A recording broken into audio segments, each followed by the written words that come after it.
آپ صلی اللہ علیہ وسلم سے پھر پوچھا گیا، یا رسول اللہ صلی اللہ علیہ وسلم، وہ لیلۃ القدر ہوتی کب ہے؟ آپ صلی اللہ علیہ وسلم نے رمضان المبارک کے پہلے 10 دن بھی اعتکاف فرمایا۔ ایک حدیث میں آتا ہے لیلۃ القدر کی تحری کی، کوشش کی کہ رمضان کے پہلے عشرے میں مل جائے، نہیں ملی۔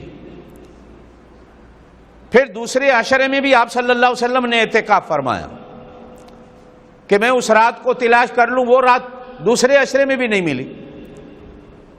پھر تیسرے عشرے میں بھی آپ صلی اللہ علیہ وسلم نے اعتکاف فرمایا۔ پھر آپ صلی اللہ علیہ وسلم کو وحی کے ذریعے فرمایا گیا کہ آخری پورے عشرے میں بھی وہ راتیں جو طاق راتیں ہیں۔ اللہ وتر و یحب الوتر، اللہ اکیلا ہے اور اکیلے کو پسند کرتا۔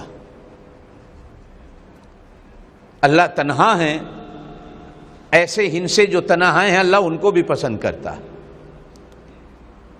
21 23 جن میں جوڑ نہ ہو، یہ ہماری زبان میں کہا جاتا ہے نا طاق اور جفت۔